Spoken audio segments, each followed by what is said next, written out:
पंचायत समितीच्या सभापती आणि उपसभापती निवडीच्या वेळी महायुती म्हणून आज सभापती म्हणून ज्यांचे ज्या दीपकाबा साळुंखे पाटील गटातून निवडून आल्या होत्या आणि काल पालकमंत्री आदरणीय जयकुमारजी गोरे साहेब यांच्या उपस्थितीत भाजपमध्ये प्रवेश केलेल्या इंगोलेताई यांची सभापती म्हणून सांगोला पंचायत समितीच्या निवड झालेली आहे.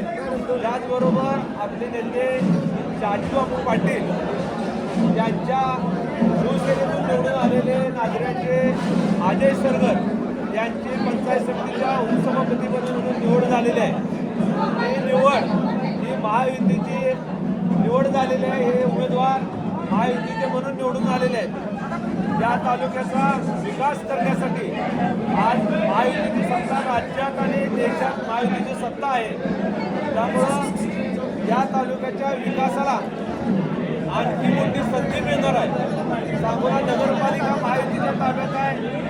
पंचायत समिती सांगोल्याची महायुतीच्या ताब्यात आलेली आहे.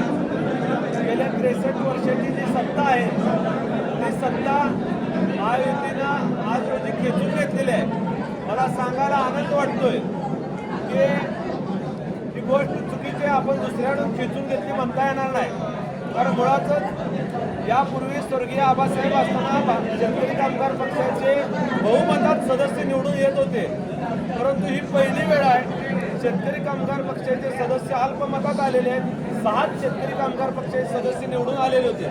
त्यामुळे त्यांच्या तोंडचा घास पळवला वगैरे असं काही नाही. ते मुळातच पंचायत समितीच्या निवडणुकीत पराभूत झालेले होते आणि एकंदरीत सगळा विचार केला तर शेतकरी कामगार पक्षाच्या नेतृत्वाचा कार्यकर्त्यावर वचक राहिलेला नाही हे यातून दिसून येत आहे. आणि मला खात्री आहे महायुतीचे सभापती उपसभापती झालेले आहेत इंगोलेताई आणि आपले सरगर हे माननीय शहाजीबापू पाटील, माननीय दीपकाबा साळुंखे पाटील, माननीय बाळासाहेब एरंडे आणि भारतीय जनता पार्टीचे जिल्हा अध्यक्ष बाळासाहेब केदार यांच्या नेतृत्वाखाली मोठ्या ताकदीनं काम करतील आणि या तालुक्यातील गोरगरीब जनतेची ताई तुम्हाला एक प्रश्न विचारला ऐका ओके साहेब काम करतील. ताईला बोलू द्या. आता तुम्ही सगळा सत्तापड होत असताना राजकारण तुम्ही लढत असताना एकमेकासोबत लढला आणि आता युका त्या करणार तुमची भूमिका काय होती सगळ्या या प्रकरणात राजकारणात सगळ्या झालेल्या तुमची भूमिका कशी होती?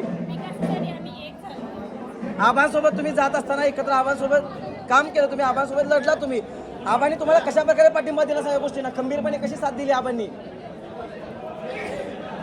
दीपक आबांनी साथ कशी दिली तुम्हाला?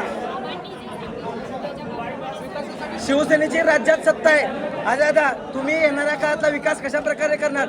कारण नगरपालिका शिवसेनेकडे एखादी गेली आणि उपसभापती परत शिवसेनेकडे आले. 55 वर्षात सुरुंग लावला आज. दोघं मिळून भाजप आणि सेना मिळून एकत्रितरित्या कारभार करतील.